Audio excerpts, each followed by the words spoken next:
ऐसे ऐसे भी घुमा देना ताकि ये लोग देख पाए। चलिए आवाज़ नहीं यहाँ पे। एक आखिरी में दिवाली की राम राम बोल के भैया आप विदा कर दें।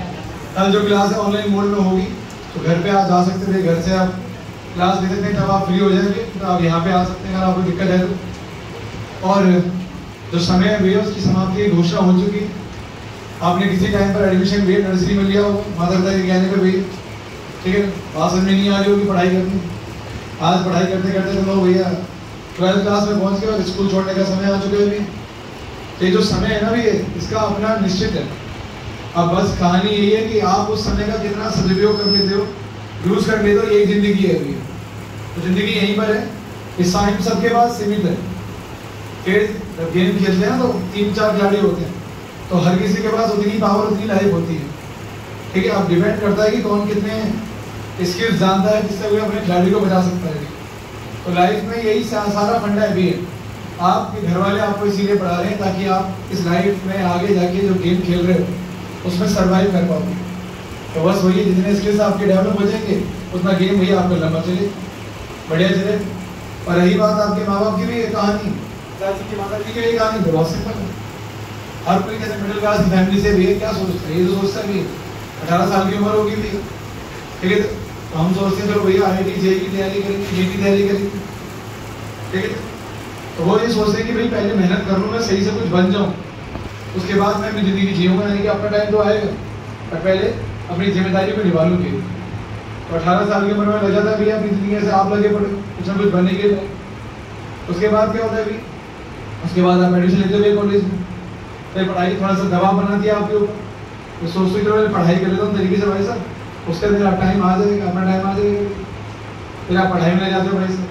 फिर डिग्री हाथ में जैसे आने वाली होती है तो कई कंपनियाँ आती हैं, प्लेसमेंट की तैयारी करनी होती है। तो पहले सोचते हो कि भाई पहले मैं अपनी जॉब कुछ हासिल कर लूँ फिर मेरा टाइम आएगा, कुछ ना कुछ मैं बन जाऊँगा लाइफ। उसके बाद जब जॉब हासिल हो जाती है तो उससे बढ़िया जॉब की तैयारी करते हो भी, फिर फैमिली को टाइम कम दे पाते हो, फिर उसी फैमिली के लिए थोड़ी सी मेहनत करते हो भी।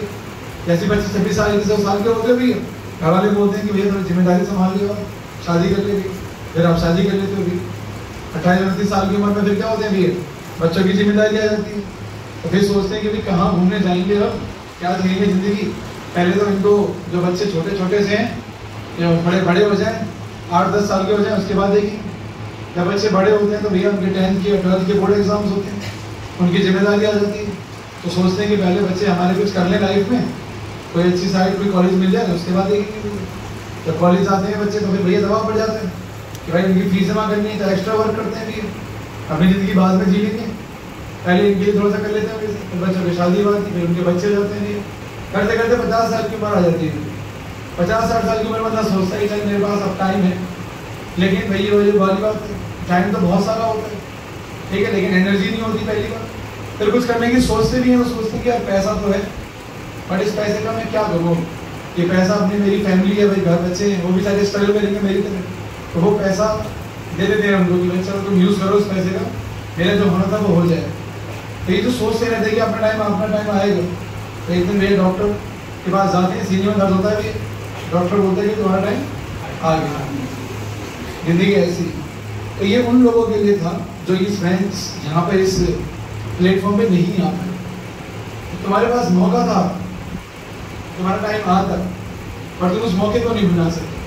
जब तुम कॉलेज के कल्चरल इवेंट्स में जाओगे कॉलेजेस के अंदर तो सिर्फ तुम पढ़ाई करने जाओगे, और जो सिर्फ पढ़ाई करता है ना भाई साहब वो बहुत खतरनाक होता है, क्योंकि ऐसा बंदा सिर्फ अपने बारे में सोच पाता है, और जब लाइफ में कुछ बुरा वक्त आता है तो ये बंदा लाइफ में कुछ कर नहीं पाता। जिंदगी ऐसी है मेरे भाई, जब आपको मौका मिलता है ना कुछ करने का तो क्या करिए।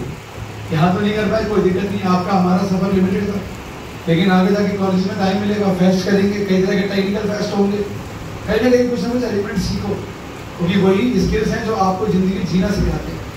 आज कुछ बच्चों ने यहाँ मेहनत करी है, सजाया, दिवाली लग रही है, संडे से आपको लग रहा है कि दिवाली हो रही है, सैटरडे के बच्चों ने मेहनत करी थी, फ्राइडे के बच्चों ने मेहनत करी थी।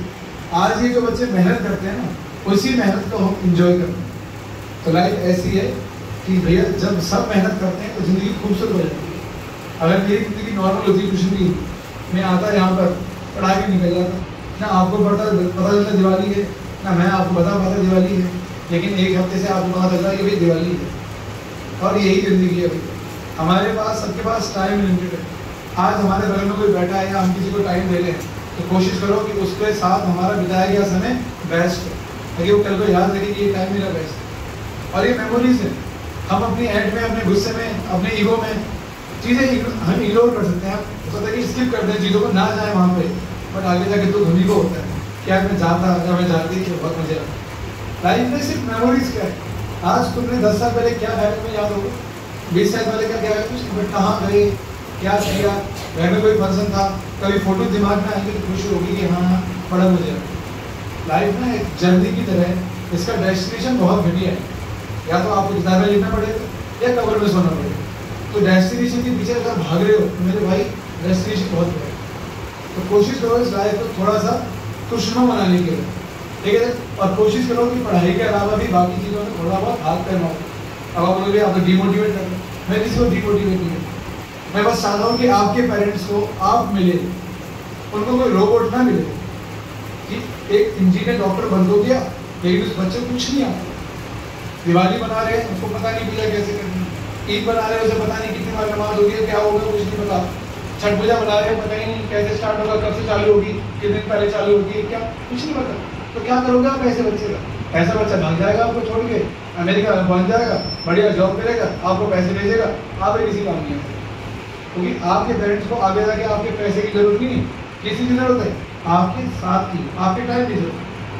और जब आप रोबोट बन जाओगे तो आप कैसे कर पाओगे चीज़ों को? आप नहीं कर पाओगे। ये जिंदगी है बहुत छोटी है। और कभी कभी जिन्हें आप अनपढ़ कहते हो ना, उनकी ज़िंदगी बहुत अच्छी थी। मैं आपको कुछ समझाने की कोशिश करता हूँ भैया, ठीक है। जब आप अनपढ़ थे ना भी, तो हम गाँव में थे। गाँव जानते हो, विलेज। जब अनपढ़ थे हम कहाँ पे थे? गाँव में थे। आज पढ़े लिखे, आज कहाँ पर? अनाव में। सोचते रहते 24 घंटे क्या करेंगे, क्या बनेंगे, कैसा हो गया, यही सोचते भी है।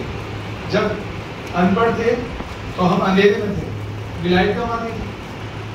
एक बार लाइट जब नहीं आती तो हम लोग बात करते थे आपस में, मोबाइलों पर लेते रहते थे। तो भैया जब आज के बात करें अनपढ़ थे तो कहाँ पे थे हम लोग? अंधेरे में थे। लेकिन आज जब हम पढ़ लिख गए तो हम क्या करते हैं? लोगों को अंधेरे में रखते हैं, लोगों को बेवकूफ़ बनाते हैं। 5-6 हज़ार का कोर्स मिलेगा, कॉम्पिटिशन निकाल दो, सारा हो जाएगा। तो अभी जब हम पढ़ लिख गए तो हम जितना हो सकता है उतना बेवकूफ़ बनाने की कोशिश करते हैं, और यही दिक्कत वाली बात। फिर जब हम अनपढ़ थे ना भैया, तो भैया हम लोग जो है भैया, हम सोचते थे कि भैया हम ये करेंगे वो करेंगे। जब अनपढ़ थे तो भैया हम लोग गांव में थे, और गांव में एक परिवार का एक मुखिया होता था, जिसके पास क्या रहता था भैया? पैसा की चाबी, सारी चाबी उसी के पास रहती थी, और सब सुखी रहते थे। तो जब अनपढ़ थे तो भैया एक ही के पास पैसा था और सबके पास खुशियाँ थी। आज पढ़ लिख गए तो भैया सबके पास क्या है? पैसा है, पर सुख कोई नहीं है, खुशी किसी के पास नहीं है। ये जो अनपढ़ता है ना, कभी कभी बड़ी तो ज़्यादा पढ़ लिख मत हो भैया। समझो कि जिनसे घर से आप निकल रहे हो और जिनके लिए निकल रहे हो उनका भी तो ख्याल रखना है।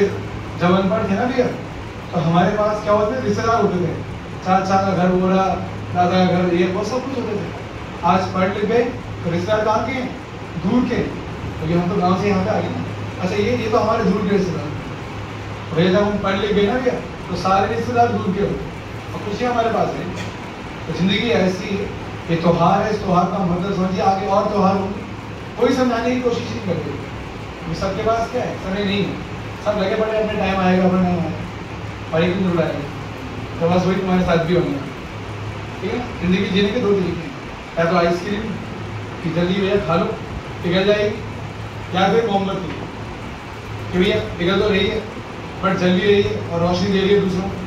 तो कभी कभी ज़िंदगी थोड़ी आइसक्रीम की तरह होनी चाहिए, एंजॉय कर लेनी चाहिए, बट कभी कभी ज़िंदगी ऐसी भी होनी चाहिए कि भैया हम जलें, हम खत्म हो रहे हैं, बट हमारी वजह से कुछ ऐसा कार्य होना चाहिए कि लोगों को प्रकाश मिले, लोगों को कुछ ना कुछ उम्मीद मिले। ठीक है, मैं अपनी बात बोलूँगा। जब मैं जामिया कॉलेज जाता था ना भैया तो मेरे पास एक बाइक होती थी, और बाइक की और टॉप स्पीड थी ना 100, मैंने गाड़ी 100 पे चलाई और बड़ा मज़ा आता था मुझे बाइक चलाने। हालांकि मैं घर में मुझे बाइक 3rd ईयर में थी, उससे पहले नहीं थी। उससे पहले था मैं ढक्के खाता था बसों के लिए, ऑटो लेके आगे पहुँचा करता था। तो जब मैंने बाइक चलाई तो मुझे मज़े आते थे। मैं पहले भी चलाता था बट मैं कॉलेज नहीं जाता था उससे, और 100 की स्पीड है, मज़े बहुत आते थे। बट एक बार लगा कि यार मर भी सकते हैं, और घर वालों को क्या होगा? मर जाएंगे तो तो गाड़ी 100 से थोड़ी सी 90, 80, 70 पे आ गई, ठीक है, और आज भी 60-70 रही है। तो उस समय क्या था, जिंदगी में एंजॉयमेंट थी, रिस्पॉन्सिबिलिटी नहीं थी। अब क्या है, गाड़ी 60-70 की, मजे आते हैं मुझे अभी भी, तो एंजॉयमेंट है, लेकिन वो 60-70 क्यों है, क्योंकि रिस्पॉन्सिबिलिटी भी है। तो लाइफ भी ऐसी है, हम दोस्तों की गैर मजे करें, मौज मारे, हम कुछ भी करें, वो 70 में 100 में गाड़ी चल रही है, बट वो ज़्यादा नहीं चलनी चाहिए, क्योंकि ज़्यादा इंजॉयमेंट हो गया और हमने अपनी रिस्पॉन्सिबिलिटी को नहीं समझा, तो फिर घर वालों का काम हो जाएगा खराब। हम घर से निकल रहे हैं दूर घर वालों के लिए, ये मत भूलिए ना, घर वालों के लिए निकल रहे हैं, और क्या हमने निकल रहे। हम कुछ भी करेंगे तो अपने घर वालों को शेयर करेंगे ना उसमें, तब मैं बन गया, मम्मी में ये बन गया, और मेरे पे मार्क्स आए, कुछ भी करो, जब वही दुखी रहेंगे तो क्या फायदा करेंगे। तो पढ़ाई तो खराब करना है ना, सोचो उसके पेरेंट्स का फ्यूचर कैसा है, बहुत खराब हो सकता है, और उसके पास टैलेंट नहीं है तो दिक्कत जाएगी ना। फिर टैलेंट तो अच्छी बात है, पढ़ाई इज नॉट वे, तो पढ़ाई जरूरी नहीं है, जरूरी है हमारी जिंदगी में खुश रहना। पढ़ाई जब जरूरी है जब आपको लगे कि आपको जरूरत है और आप इससे बढ़िया कर सकते हो, ठीक है। नहीं तो ये सभी साइंस लेंगे तो उसकी इज्जत करोगे, आर्ट्स कॉमर्स वालों की इज्जत नहीं करोगे, वो भी अपनी जगह सही। और जो आर्ट्स कॉमर्स नहीं होते क्या उनकी इज्जत नहीं करते, भी जो 10th तक पढ़ते हैं उनकी भी इज्जत करते हैं। हमें से बहुत से लोगों के पेरेंट्स को साथ लिखना भी नहीं आता होगा, फिर हम उनकी इज्जत करते हैं। जिंदगी ऐसे नहीं चला करते जैसे आप चलाने की कोशिश करो, जिंदगी वैसे चलती है जैसे आप सोच नहीं पाते, जिंदगी अनएक्सपेक्टेड। और यही चीज़ मैं आपको बोलना चाहता हूँ कि जो लाइफ है इसको आप अपनी फिलॉसफी जो भी समझना है आपको समझिए, कि मैं आइसोलेट रहूँगा, मैं दूर रहूँगा, ठीक है, आप सक्सेस हासिल कर लोगे, पर जब आइसोलेशन प्राप्त करके आप सक्सेस हासिल कर भी लोगे तो कल उसको एंजॉय किस साथ करोगे। कोई 4 दोस्त होने चाहिए उसको एंजॉय करने के लिए। लाइफ में भी कामयाब बनो, पर इतने कामयाब बनो कि लोग आपके पास पहुँच ही ना पाए, क्योंकि आपको कहीं पहुँचाने के लिए भी कितने लोग चाहिए, 4 लोग चाहिए, उन 4 लोगों को कम से कम रखो अपने साथ। जिंदगी ऐसी है भाई सर। इस त्योहार के मौके पर मैं ज़्यादा नहीं बोलूँगा भैया, आपको बस लास्ट टाइम बोलूँगा भैया कि दिवाली की हार्दिक शुभकामनाएं सब लोगों को। 3 परम शक्ति भी है जो हमारी मानी जाती है, गणेश जी, सरस्वती माता और लक्ष्मी माता, ठीक है, वो यहाँ पर बात के लिए स्थापित है और हमेशा आप घर में भी स्थापित रही होंगी। शायद उनको आप मानते नहीं होंगे उस तरीके से, बट मानना चालू कर दो, क्योंकि अगर आप सबसे बड़ा चमत्कार ढूंढोगे ना तो बस आपको क्या देखना है, घर में आईना देखना है। उस आईने में जब अपने आप को देखोगे तो आपसे बड़ा चमत्कार कोई नहीं, जो भगवान ने आप ही को बनाया। आप सब जिंदगी देखे हो, अगर आपकी उम्र 17-18 साल है तो इससे पहले आपको क्या याद है अपने बारे में, कुछ याद है? आप 3-4 साल जो जीवन आपने बिताया होगा बचपन का, किसी को याद नहीं। तो आप 5 महीने के 6 महीने के थे, और फिर भी सांस ले रहे थे ना, कोई सांस चला रहा था, फिर भी तो हंसते होंगे ना, कोई हंसता होगा तो। पर वो 2 महीने, 3 महीने, 5 महीने, 6 महीने, 12 महीने, 24 महीने के जब आप थे, क्या वो कुछ भी याद है? कुछ भी याद नहीं। तो क्या आप बोलोगे मतलब जिंदगी नहीं चाहिए, ठीक है, बट आपको याद नहीं। तो सोचो यही हमारे पुनर्जन्म है जो हमें याद ही नहीं, और यही जिंदगी चलती जा रही है। अभी आप खत्म हो जाओगे, लेकिन जो आत्मा है वो आगे आगे ट्रांसफर हो जाएगी। तो आपको जिसने बनाया है अगर वो सच है तो फिर उसके आगे सर झुकाने में क्या शर्म, और जब वो सच है तो फिर उससे मांगिए जो मांग सकते हो। सद्बुद्धि मांगिए, अपने घर की खुशहाली मांगिए, अपने पेरेंट्स का साथ मांगिए, जो मांग सकते हो मांगिए। और जब मानते ही नहीं हो कुछ भी तो फिर क्या बोलना, तो कुछ बोलना ही नहीं, फिर बात ही खत्म हो जाती है। इसलिए मानिए, आस्थावान रहना चाहिए इंसान को, जिसको पता है कि मेरे ऊपर कोई है, वो गलत काम करने से डरेगा, तो अच्छा काम करेगा, लोगों की हेल्प भी करेगा। और जिंदगी ऐसी है, खत्म जरूर हो जाएगी, पर ट्रांसफॉर्मेशन का मतलब वही है भाई, सबकी लाइफ खत्म होगी, ठीक है सर, लेकिन वो फिर आपके आगे अलग तरीके से आगे समझ में आएगी, ठीक है। कोई आपको किसी डांस के लिए खींचेगा नहीं, आपका मन कर रहा है कुछ डांस कर, ये भैया बारिश है, कई लोग बोलते हैं हम तो भीग गए, कई लोग बोलते हैं नहीं भीगे, तो बाहर जाएगा तो भीगेगा, नहीं जाएगा तो नहीं भीगेगा। ऐसी भगवान की भक्ति है और जिंदगी है। घर में बैठा रहेगा कुछ नहीं मिलेगा, बाहर जाएगा लोगों से बात करेगा तो जिंदगी एंजॉय कर पाएगा। ये थोड़ी बहुत बातें जो समझाने की कोशिश करी, ये त्योहारों पे ही समझ में आती है। अब मैं किसी नॉर्मल डे बात बोलूँगा तो आप बोले क्या हो गया, लेकिन त्योहारों पर समझ में आती है कि कितने सगे संबंधी हैं, कितने दोस्त हैं, क्या है क्या नहीं। बट अभी बड़ा फील हो रहा है तो बहुत मजा आता है। विश्वास मानिए कि 1 साल बाद फील कुछ भी नहीं होगा। तो मेरे स्टूडेंट पास आउट हो गए, कितने साल हो गए, उनसे पूछो कितना फील होता है, वो बोलेंगे भैया वो 2 साल याद आते हैं, बाकी तो फिर कुछ याद नहीं आता, क्योंकि वही आखिरी समय था जब तुम इकट्ठे थे, उसके बाद तुम कितने भी पैसे खर्च कर लो तुम इकट्ठे नहीं हो सकते। लाइफ ऐसी है भाई, सब खत्म होती जाएगी। बस समझ लो भैया कि हमें पढ़ाई भी करनी है, जिम्मेदारी भी हासिल करनी है और चीज़ों को बेहतर भी करना चाहिए। ठीक है, सबको दिवाली की शुभकामनाएं। अपने पास ख्याल रखिए, फैमिली का ख्याल रखिए भाई सर। सभी लोग ताली बजाएंगे अपने लिए भाई सर। बहुत बढ़िया भाई सर।